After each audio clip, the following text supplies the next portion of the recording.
Hello viewers, I'm SB and welcome back to the case of the Golden Idol, where I have found myself a tiny mite stuck here, but I'm confident today is when it's all going to break wide open. So let's start looking at this scene sort of like from the bottom up again. We have a much better idea of the context of what we're looking for here. So let's try to work out what these virtues are. There's a ton of talk in this room about the way that people might break a virtue, and let's see if we can't figure this out. So this is one of the people who is on trial here, who is in line for merit exaction. Such a relief, they decided not to push any fashion charges. I hope the process is not painful. So there's some kind of virtue related to fashion, or rather there's some kind of violation related to fashion. Not immediately helpful.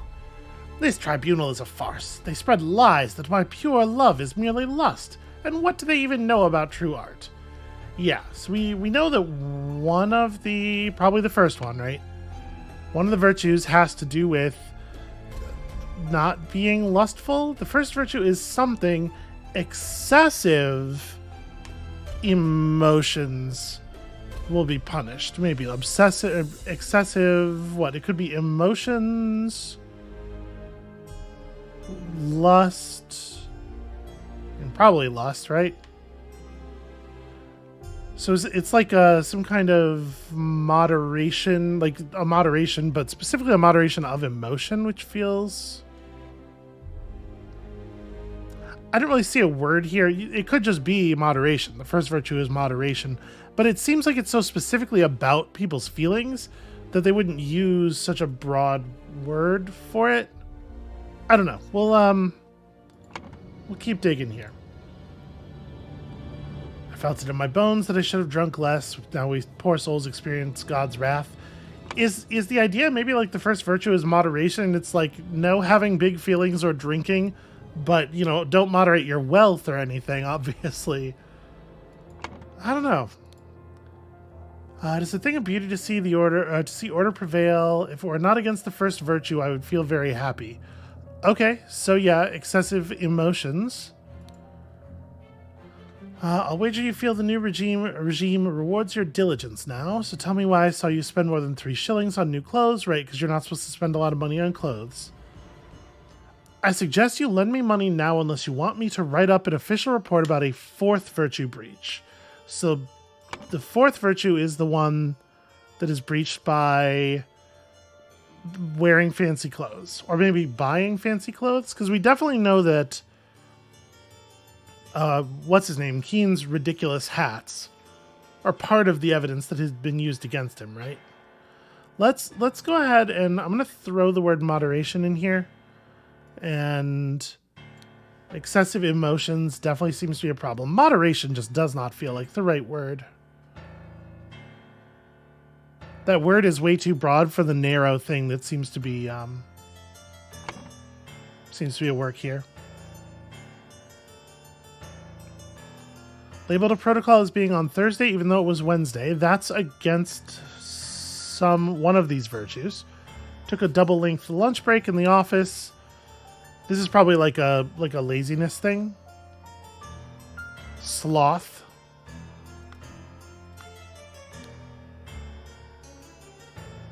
Never seen so much merit removed in the tribunal. Had a secret compartment in his office locker. Denied the existence of the secret compartment. So they do want us to figure out a number for each of the punishments. And this one's pretty interesting here because we have a +10 and then 2 unnumbered minuses taking us to +8. So whatever it is that the virtue is being broken here is only a single point each time.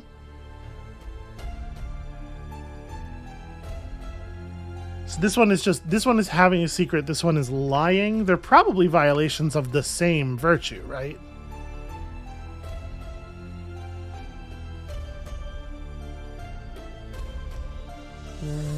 What would be the name of that virtue? I guess the virtue is truth.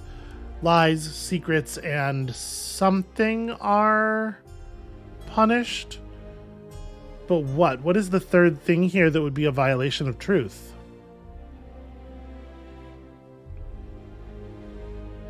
I don't know. It's probably the eye, too, right? Did we see... Okay, remember the second virtue. Remember the third virtue. This is the one about the fancy clothes. Although it's super weird that it's specifically a donkey that's dressed up. So the third virtue is, it's something about, just like looking through the words here. The third virtue is beauty, perhaps? And then it's like a lot of kinds of fashion are not, like, vulgar fashion is not allowed because it does not, it makes you unbeautiful. Vulgar fashion, vulgar bones will be punished. Probably vulgar art, right? And vulgar music, potentially. I just started plugging a lot of guesses in here. And then that means the fourth one is the one that's truth. I mean, it makes sense with the eye being there. So it'd be like lies and secrets. And we suspect that this is a -1 merit.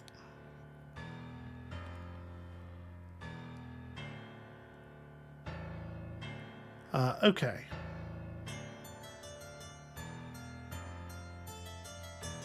So if the fourth virtue is truth, what is the third thing that will be punished?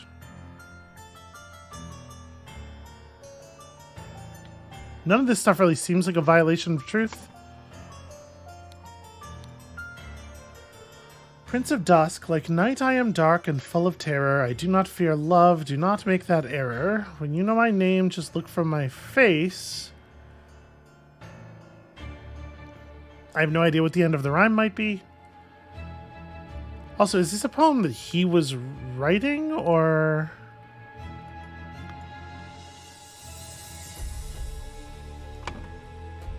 Hard to say.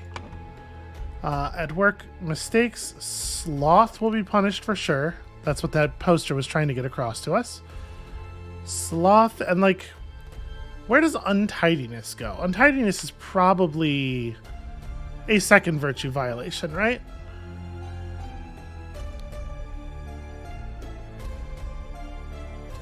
Excessive lust or emotions or indulgence in kind of a general sense.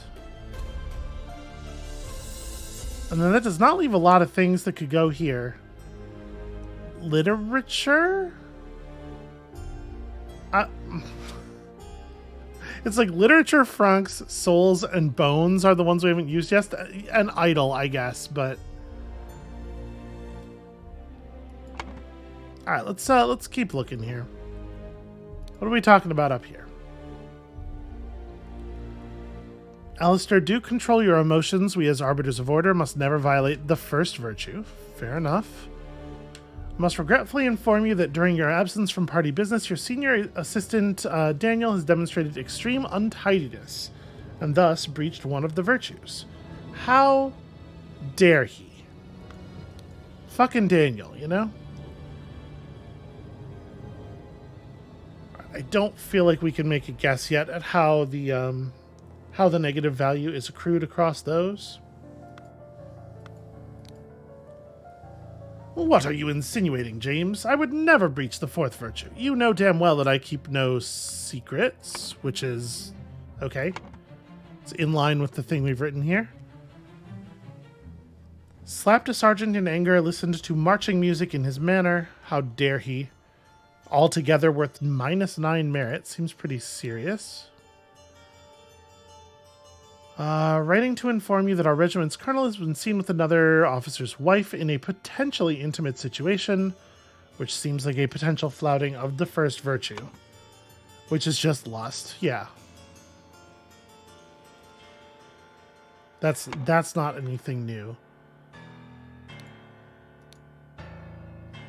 So Fangor Quinn claimed he had no wife. It's a lie. That's a problem.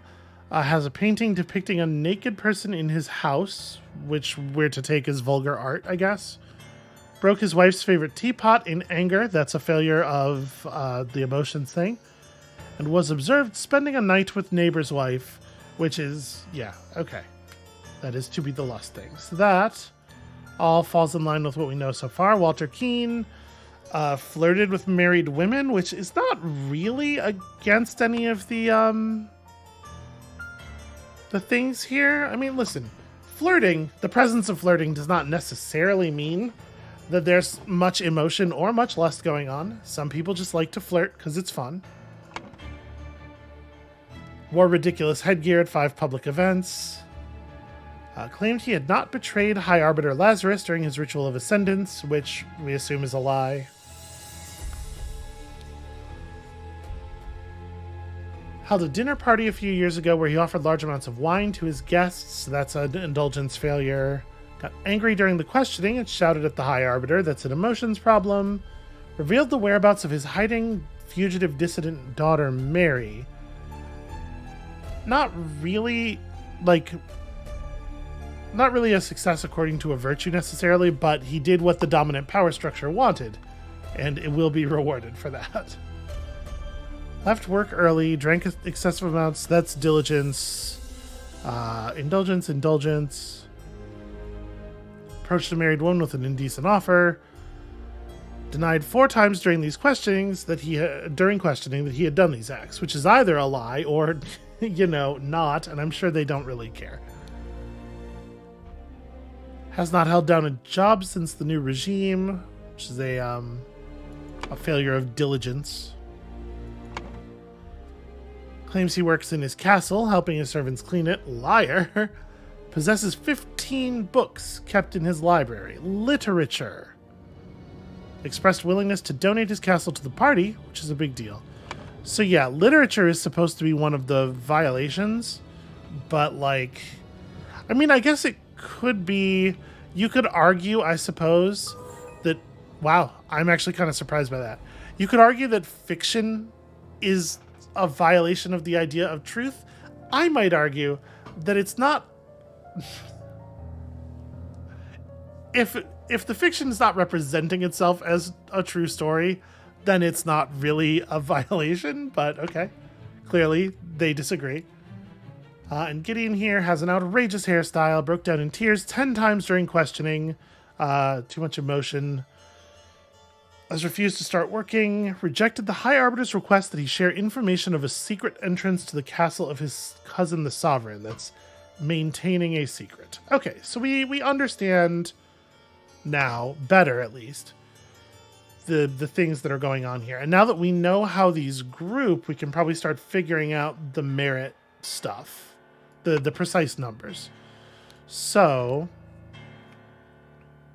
what we need is someone who has a point of dishonesty, but also a 4th virtue violation, but also one other virtue violation.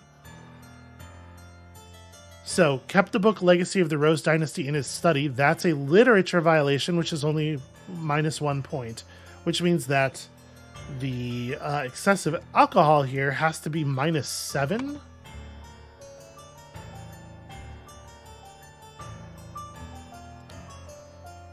It's fairly harsh.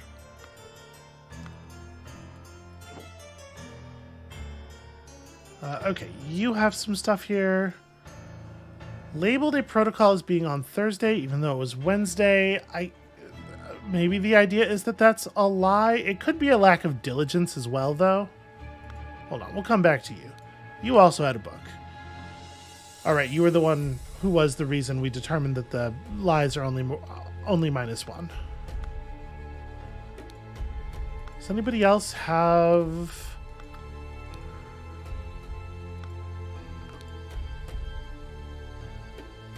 No. Okay. Alright, so labeled a protocol as being on Thursday even though it was Wednesday. Took a double-length lunch break in the office. So...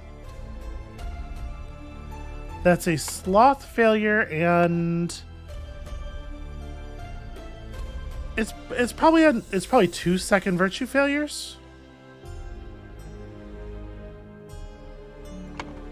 The other thing, I think, the reason I'm a little hesitant here is because this could be being treated as a failure of the fourth virtue, even though he definitely didn't like lie intentionally. This seems like it's a mistake. It could still be treated as though it's a lie because it is dissemination of false information. Was there in this room, did this guy have his book on him? No. Do y'all have your books? No. Okay, literature's forbidden. Tobacco's not considered an indulgence. Sitting here all day does not count as sloth. So the whole point of this room is just to get us acquainted with what the with what the virtues actually are.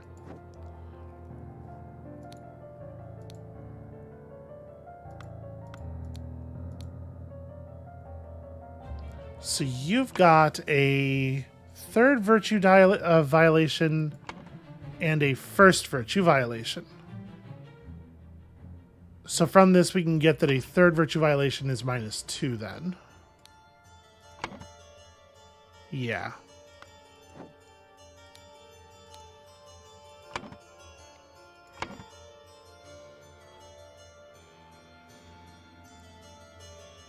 This is unfortunate. So he's lost 6 points. And that means that the violation of diligence, either this is 2 diligence violations. I mean, mistakes. Yeah, so it's either 2 diligence violations, in which case diligence violations are 3 points each for the -6, or it's a diligence and a lie, in which case diligence is -5, because we have a -1 already. And like, probably this isn't the way they want you to approach this, but we can absolutely just guess and check. I think they're both diligence failures. Okay, the game agrees. So, that being the case, we can start figuring these out. Okay, so Fangor Quinn is on... that's a 4, so -1. That's a 3, so an additional -2. We're at -3 now. Broke a thing in anger is emotions. That gets us to -10. And then lust gets us to -17.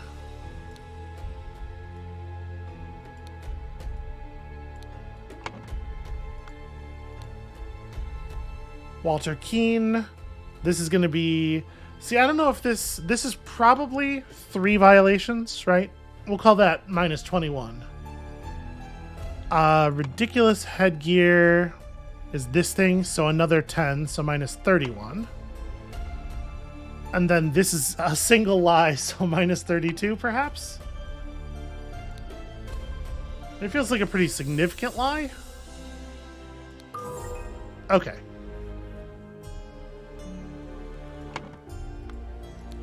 Lothar Richards is...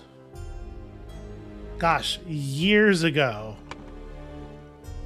I wonder if this... I'm taking it we're supposed to evaluate this as a single instance of the first virtue violation, even though it sounds like it maybe should have been like 1 per guest or something. So we have 1 first virtue... We have 2 first virtue violations. This is 14.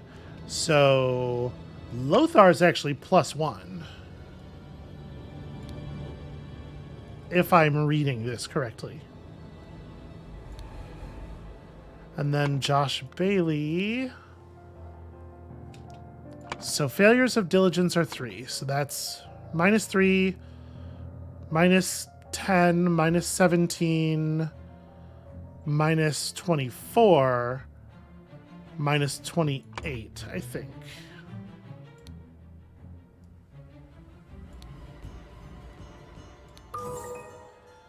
All right, and then Horace Webb and Gideon Bell. 60 instances of non-work at 3 points each, right? Yeah. So that's -120, negative 121. 15. So you think that could be 15 violations of the fourth virtue? I'm going to assume that it probably is. So, sorry, I've already lost 60 instances of non-work. Oh, that's 180. 181, 196 plus 200 leaves him plus 4.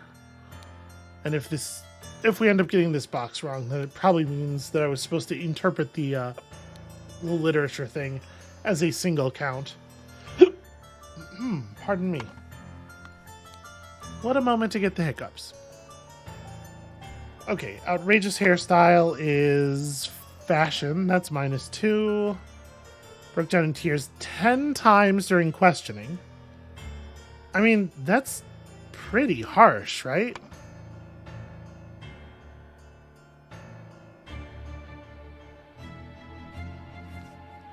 The thing is, that's going to make this wrong because Walter Keane is nowhere near 10 times breaking down in tears. Because it's going to be 70 points right there.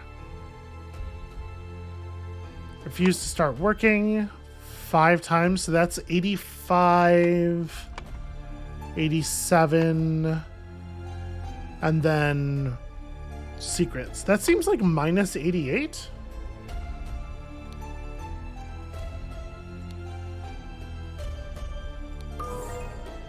Okay, so it turns out it was not in fact Walter Keane, but rather Gideon Bell who had a very large deduction.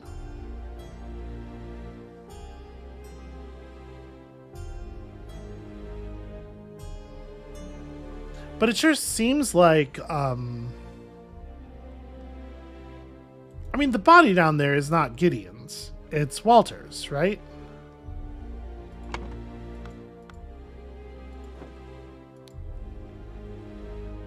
So that just says poor bugger. And, like, this is definitely the shape of Walter's face, without question.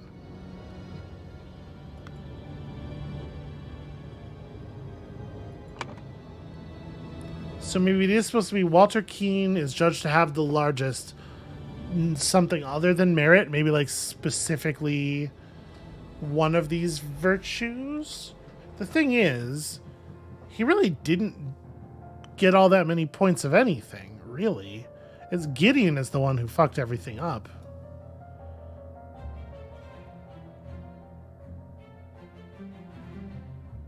Yeah, it's strange. Well, I'm going to leave it like this for the moment. To execute his punishment, I mean, I'm assuming it's not to execute his punishment idle was used on him, because, like, grammatically that doesn't work. But I guess it could be.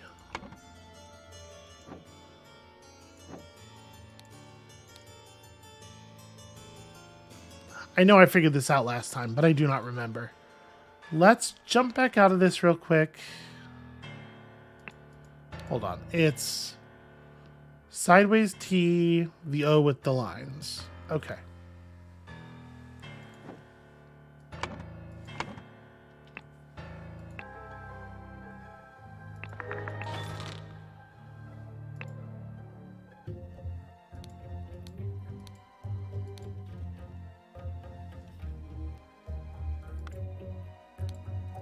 Where is that one?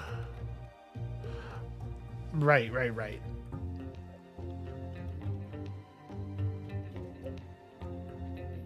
Next step is to progress from fruit to more advanced organic matter. Must ask David to fetch me a dead body. Okay.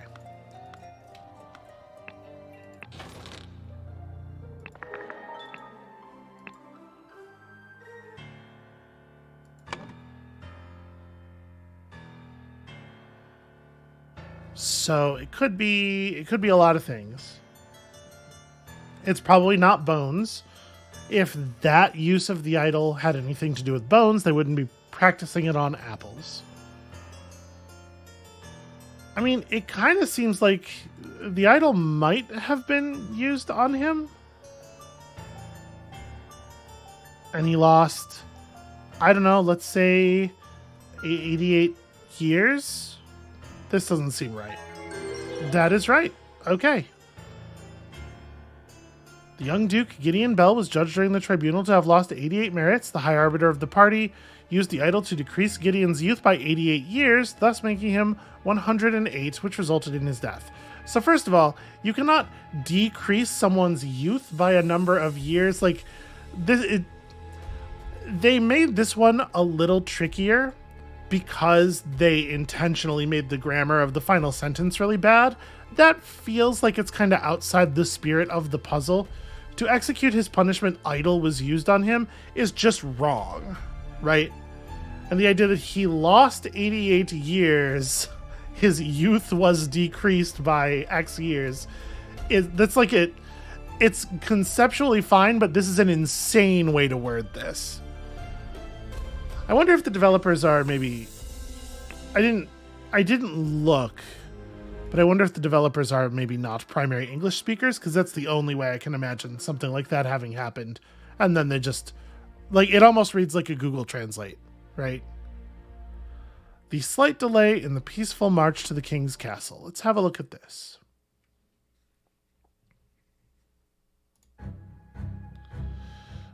Okay, this is going to be a largish one. The thing is, there's only 36 words at least. Hey, look, it's Nicholas Maker. So first of all, we got a tent here.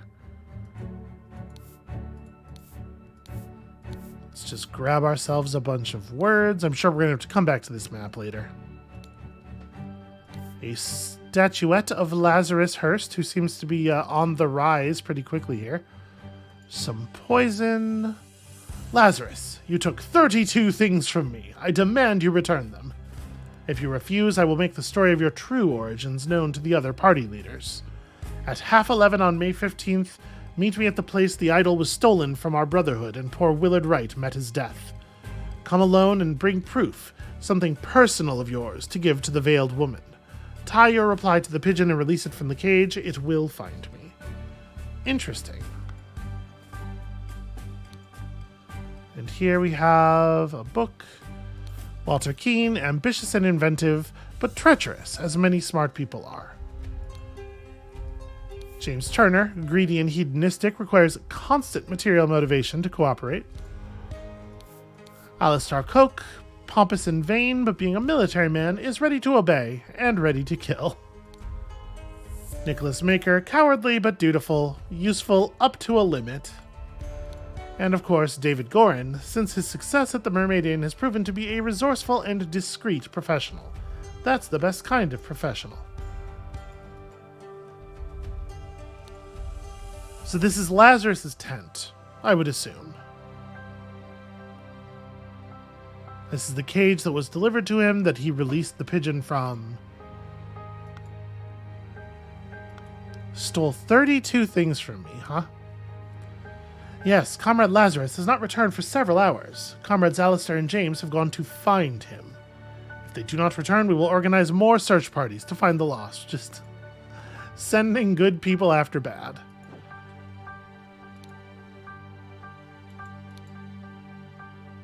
The regime has to fall. It has taken everything from me. So, a blade, a watch.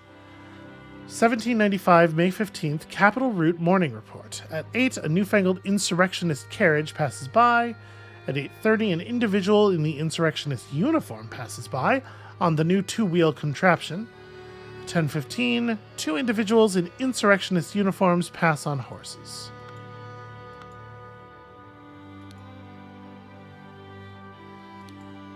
We have a dead person, a man in a helmet with numerous cuts on his body, not breathing. And a dented saber with some blood on it, so maybe he got a piece of whoever killed him.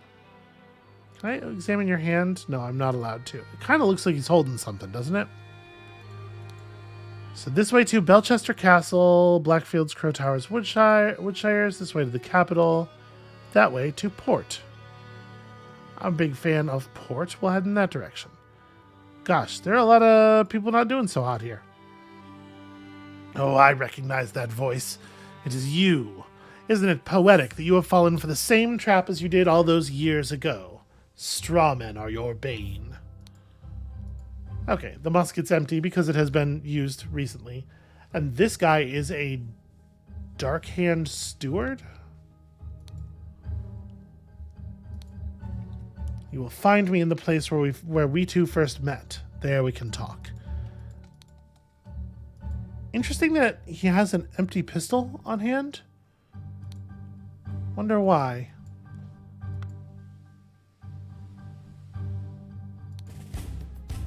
A newly invented transportation device. The bicycle, if you can believe it. There's your straw man. There's a bullet lodged in that hole in the wall. So the bullet went through the window, through the scarecrow, and directly into the wall. Over here we have a pigeon, and I hate the word have becoming part of our lexicon here. I admit I may have treated you unjustly after our long cooperation. I will come alone in peace so we can discuss your compensation.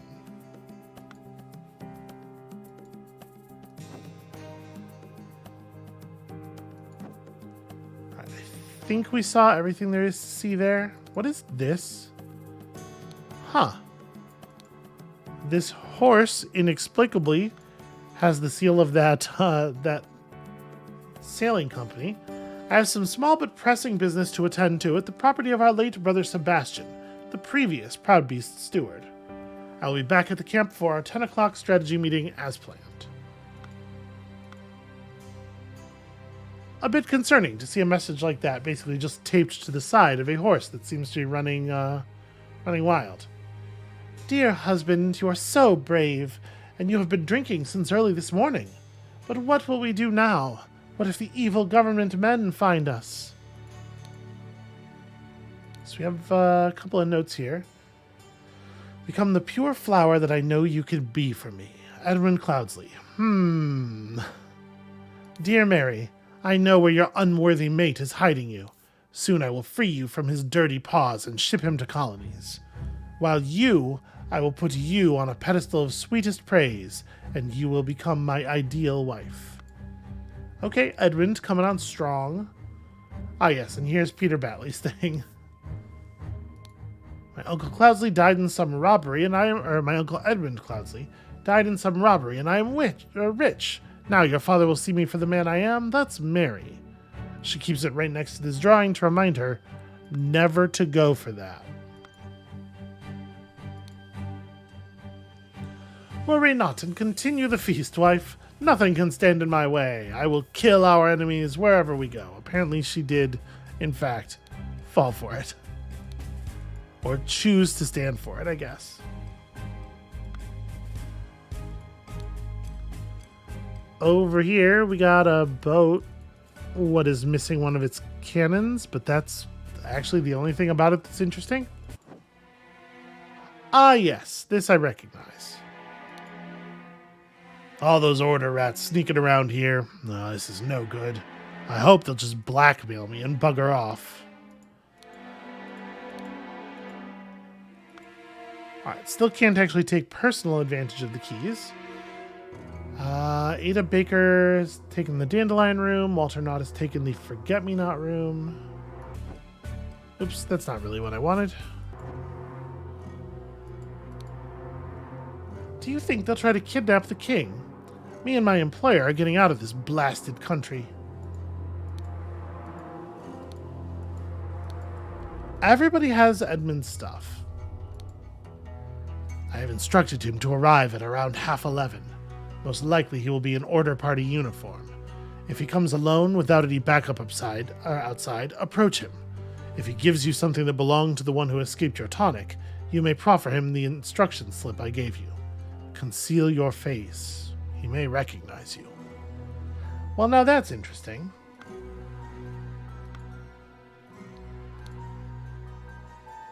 But I heard rumors you lost a cannon while gambling. Okay, so maybe this person's the owner of the ship out there.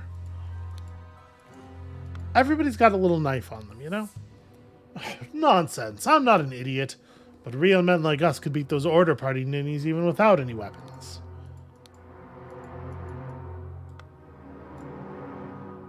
Wait, did that not? Okay, there we go. Gotta make sure it actually fills out the spark. So we're almost done with words already.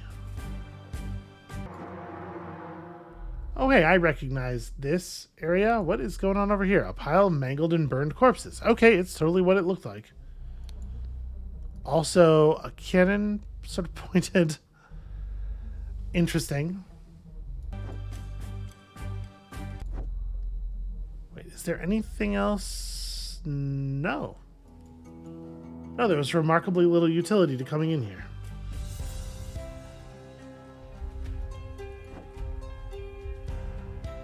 I feel like we were relatively thorough.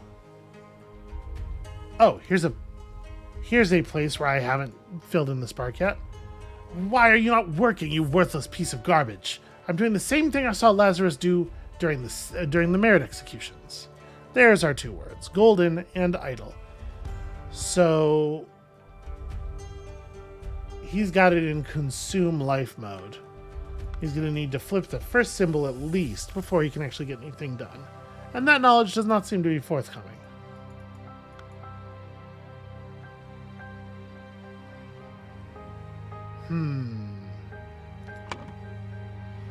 Okay, this is a nightmare. We have all of our words, but there's an awful lot of work ahead of us here. And unfortunately, I'm glad to have sort of like explored the scene here, but I don't know that I actually have time to start figuring this out right now. I think we're just going to call this here for the moment. That's going to be it for us for today. Thank you all so much for watching. And when you come back next time, we're going to basically start taking on this case with fresh eyes. It seems there's an awful lot to figure out. An awful lot of murders have occurred here, and we will gladly set our minds to them next time. So join us for that, and we'll see you then.